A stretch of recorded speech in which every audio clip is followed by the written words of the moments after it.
Dollar કમાવા આવ્યા હતા, સપના મોટા હતા, ફ્યુચર સિક્યોર કરવું હતું, બધાને લાગતું હતું કે અબ્રોડ ગયા એટલે લાઈફ સેટ. પણ અહીંયા આવીને સમજાયું કે આ લાઈફમાં પૈસા તો મળે છે પણ ટાઈમ નથી મળતો. ફેમિલીથી દૂર રહેવાનું, પોતાના માટે જીવવાનો ટાઈમ ઓછો થતો જાય છે.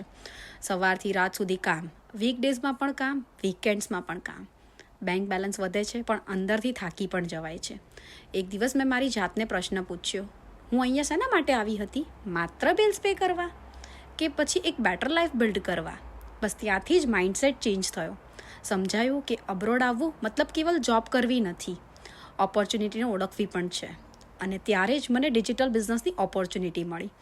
ફોન જે પહેલાં માત્ર સ્ક્રોલ કરવા માટે વાપરતી હતી, એ જ ફોનથી હું મારી ગ્રોથ બિલ્ડ કરવા લાગી.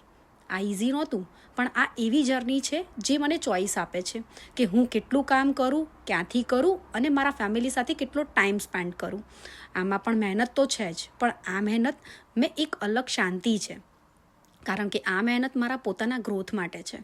અબ્રોડ આવીને સમજાયું, ડોલર અર્ન કરવા કરતાં પણ ઇમ્પોર્ટન્ટ છે પોતાની વેલ્યુ બિલ્ડ કરવી, પોતાની આઈડેન્ટિટી બિલ્ડ કરવી. અને જો તમે પણ ફીલ કરતા હોય કે લાઈફમાં કંઈ મિસિંગ છે, તો શાયદ આ સાઇન તમારા માટે છે કે તમે પણ એક નવી ડાયરેક્શન જોઈ શકો છો.